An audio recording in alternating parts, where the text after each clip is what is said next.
नमस्कार दोस्तों, हर हर महादेव, जय बाबा केदारनाथ। महादेव आपकी सभी मनोकामना पूर्ण करे। इस मंगल कामना के साथ आज हम आपको ईशान कोण के बारे में बताएंगे। ईशान कोण हमारे जीवन में क्या महत्व रखता है।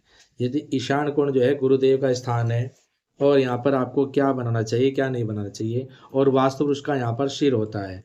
जैसे ही आप सभी जानते हैं कि हमारा शरीर 5 तत्वों से मिलकर बना है, इसी प्रकार से हमारा भवन भी 5 तत्वों से मिलकर ही बना है। ईशान कोण जो होता है वास्तु पुरुष का सिर होता है। जैसे हमारा सिर सबसे ज़्यादा कमजोर स्थान माना जाता है, इसी प्रकार से वास्तु पुरुष में भी ईशान कोण सबसे एक मर्म अर्थात कमजोर स्थान माना जाता है। यहाँ पर गलत वास्तु होने से जीवन में अनेक प्रकार की समस्याओं का सामना करना पड़ता है। यदि आपके ईशान कोण में रसोई हो जाए तो ये समझ लीजिएगा कि आपने अपने घर की स्त्री के लिए बहुत ही गलत वास्तु निर्माण कर दिया है। ईशान कोण में रसोई होने से आपकी कोई बेटी हो या बुआ हो, उसका ससुराल में दुखी रहना तय है, क्योंकि आपने जल के पास अग्नि को लेकर गए हैं। और ईशान कोण में रसोई होने से स्त्रियों के लिए विशेष नुकसानदायक होता है। घर में जो वातावरण होता है हमेशा डिप्रेशन तनाव का रहता है। जीवन में घर में छोटी-छोटी बातों पर झगड़े होते रहते हैं, कलेश का माहौल बना रहता है, और घर की जो आपकी स्त्रियाँ होती हैं उनकी सेहत कभी अच्छी नहीं रहती है। और घर में अचानक से धन हानि के योग भी ईशान कोण में रसोई होने से बनते हैं। तो इसलिए हमें ईशान कोण में रसोई होने से बचना चाहिए। और यदि आपके ईशान कोण में टॉयलेट या बाथरूम हो जाए तो यह भी अच्छा वास्तु नहीं कहा जाता है। ईशान कोण में टॉयलेट या बाथरूम होने से आपको अपने जीवन में हर क्षेत्र में संघर्ष करना ही पड़ता है। आपको कोई भी चीज़ आसानी से नहीं मिलती। आपको बहुत अधिक मेहनत करने के बाद वो चीज़ मिलती है, और संघर्ष के बाद ही मिलती है। आपके जो बच्चे हैं पढ़ाई में कितने भी अच्छे हों, कितने भी पढ़ने में निपुण हों, लेकिन उनकी पढ़ाई के नतीजे हमेशा खराब ही आते हैं यदि आपके ईशान कोण में टॉयलेट या बाथरूम बना है। और धन की स्थिरता तो आप छोड़ दिए, कभी भी आपके बैंक बैलेंस इतना अच्छा नहीं हो पाएगा कि आप जीवन में संतुष्ट हो पाएँ, क्योंकि ये बार-बार आर्थिक नुकसान देता रहता है। अब बात करते हैं ईशान कोण में सीढ़ियाँ होने से क्या लाभ, क्या हानि होती है। ईशान कोण में सीढ़ियाँ बनाने से बहुत ज़्यादा नुकसान होता है। ईशान कोण में सीढ़ियाँ कभी नहीं बनानी चाहिए।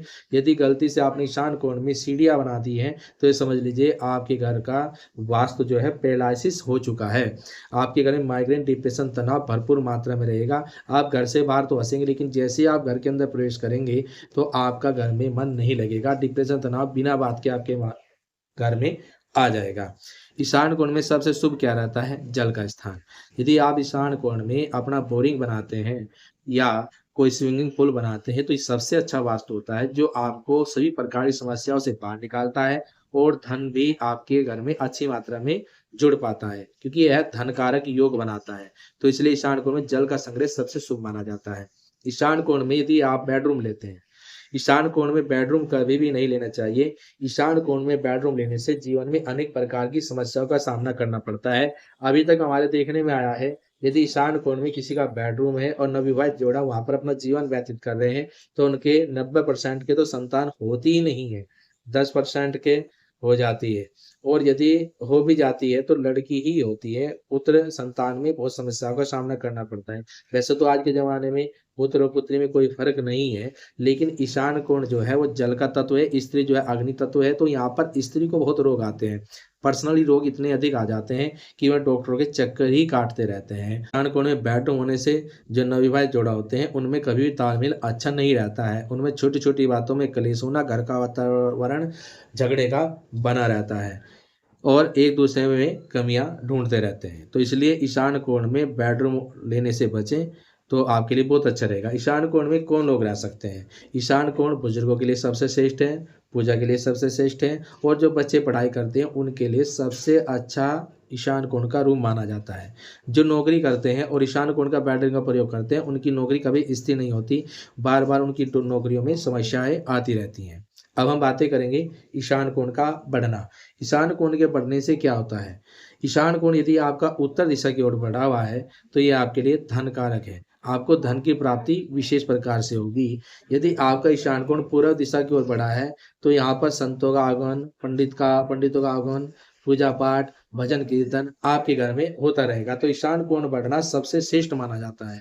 यदि आपका ईशान कोण कटा हुआ है, तो ईशान कोण के कटने से आपके यहाँ पर आध्यात्मिक प्रगति रुक जाती है। ईशान कोण के कटने से आपको आर्थिक जो तो उन्नति होती है, उसमें लाभ प्राप्त नहीं होता है, बार-बार धन की हानि होती रहती है। ईशान कोण के कटने से आप कितना भी प्रयास कर लें, आपको लाभ ही कम मिलता है। आप 100% यदि अपना योगदान देंगे तो 10% ही आपको लाभ मिल पाएगा और किसी भी निर्णय को लेने में आपको बहुत अधिक संघर्ष करना पड़ेगा। आज मैंने आपको ईशान कोण की पॉइंट टू पॉइंट छोटी-छोटी बातें बताई हैं।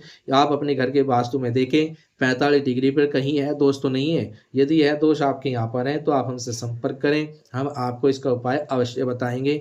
आपको ये जानकारी कैसी लगी? आप हमारे वीडियो को कमेंट करके ज़रूर बताएँ और इस वीडियो को जितना ज़्यादा हो अपने सगे संबंधित रिश्तेदारों को शेयर करें, जिससे कि वे भी अपने मकान के वास्तु के बारे में जानकारी प्राप्त कर सकें। आने वाली वीडियो में हम आपको अग्निकोण के बारे में बताएँगे, अग्निकोण हमारे जीवन में क्या प्रभाव डालता है। मिलते हैं आपसे अगली वीडियो में, तब तक के लिए आप सभी को हर हर महादेव, जय मां केदारनाथ।